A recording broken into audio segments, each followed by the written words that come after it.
Greetings, programs. I'm the new System Monitor Security Program, designation STP. I was sent here to overlook the grid and ensure it runs as smoothly as possible. Now, let's have a quick look, shall we? Why is there so much porn?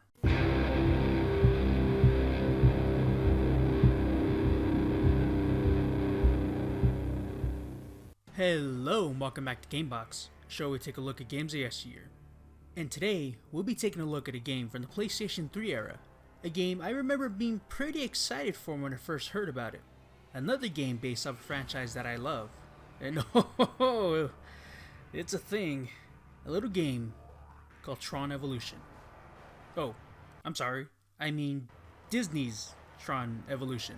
Developed by Propaganda Games and published by Disney Interactive Studios, Tron Evolution was developed for PC, Xbox 360, PSP, and the PlayStation 3, and was released on December 7th, 2010 in the US and Asia, and November 25th and 26th everywhere else. Propaganda Games only had 2 games under their belt, that being Turok in 2008 and Tron Evolution. There were 2 more projects they had been working on before their unfortunate closure in 2011, those projects being Pirates of the Caribbean, Armada of the Damned, and Turok 2. So with that, let's take a look at today's game, and it crashed on me. Okay, that was weird. Surely we can only go up from here, right? Right? Tron Evolution is an action-adventure game with combat focusing around the most ultimate of Frisbees, and was meant to be a prologue to Tron Legacy and sequel to the comic Tron Betrayal, which I never read, and Tron Evolution Battle Grids, which I never played, though I didn't see the connection to Battle Grids beyond being set in the Tron universe. Tron Evolution tells a story of the events that took place before Tron Legacy. The grid is facing high tensions from the emergence of ISOs, a group of programs that weren't written by any user. That means they have no programming or basic directives.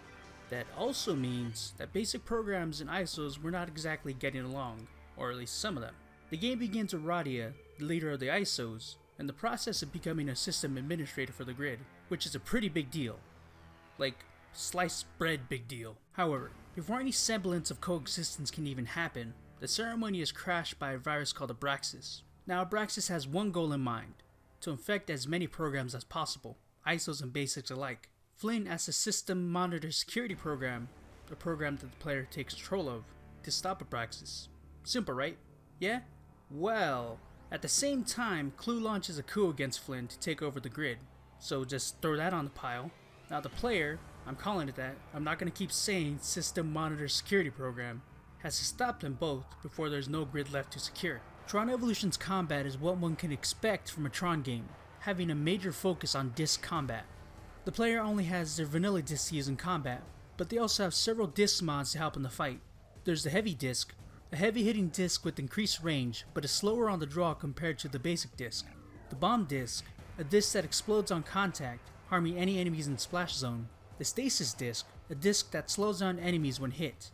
And finally, the corruption disc, a disc that converts damage dealt to enemies to health for the player. Each disc is useful against certain enemies, but I'm going to be perfectly honest, I couldn't remember which enemy was vulnerable to which disc, so I just threw whatever at whoever and hope it did some damage. The player can also charge up their basic disc for some extra damage, an attack I completely and immediately forgot about after the first boss fight that showed me how to do it.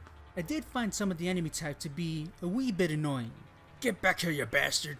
The player can also perform a counter.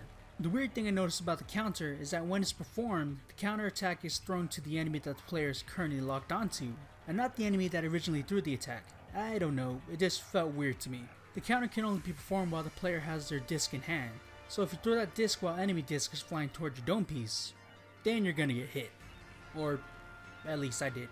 The combat does feel like it was fashioned for one-on-one encounters, but the game tends to throw multiple enemies at the player, and this can become overwhelming at times. Combo!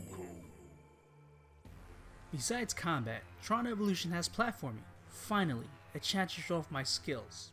And since I'm a professional at platforming in video games, I can tell you I had a grand old time. I can't tell you how many times I had died because of platforming in this game. Alright, I'll tell you. This many. Wait, I don't have fingers. This many!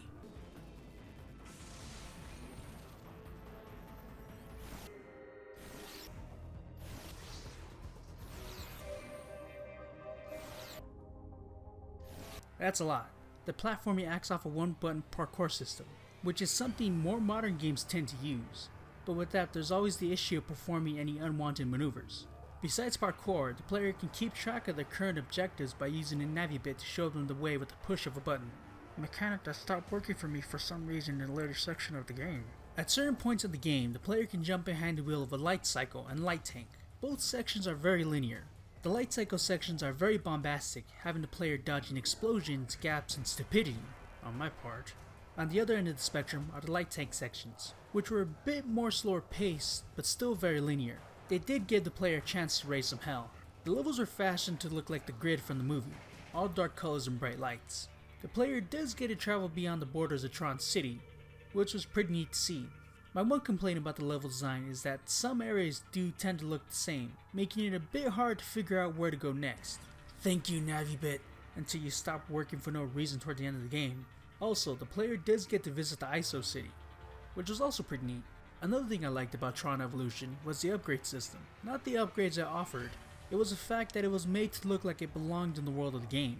Upgrade points were referred to as megabytes. I don't know why, but things like this tend to make me smile. The bosses. Woo lordy, the bosses! I know I complained about bosses being too easy in my last few reviews. All my reviews actually. But oh my damn, the bosses in this game are tough. Not in a good way. The first boss was Abraxas, and I whooped him. I whooped him good. If I was walking around handing out piping hot whoopings, my boy Abraxas would ask for 2. The second boss was a tank. This one was a pain because you couldn't get too close to it, and if you got too far, it unloads on you with some hellfire. I don't even know what happened here.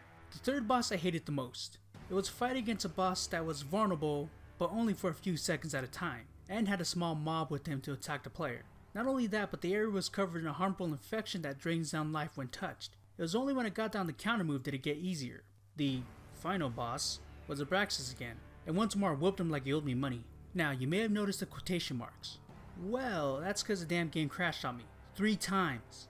This was right before the end of the game, after I just got through a 3-stage enemy fight. Suffice it to say, I didn't actually beat the game. So all in all, is this a game you need to go out and play? It was cool to be able to run around the grid and see characters from the films, but the trek to see it all wasn't really worth it. With the wonky platforming, the annoying bosses, and the 3 game crashes, it was bad. There was even a part of the tutorial that broke, making an instructional message stay on screen way past the point of being useful.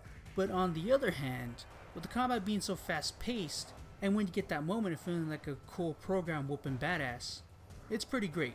So yeah, But you do get to drive the OG Tron cycle, and I don't know about you, but that's a win in my book.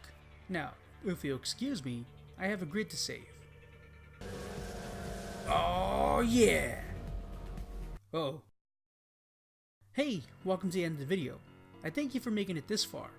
If you like what you saw, be sure to hit that subscribe button and clickety-clack that notification bell to stay updated on happenings of this channel. And as always, spread the awesome, and I will see you next time.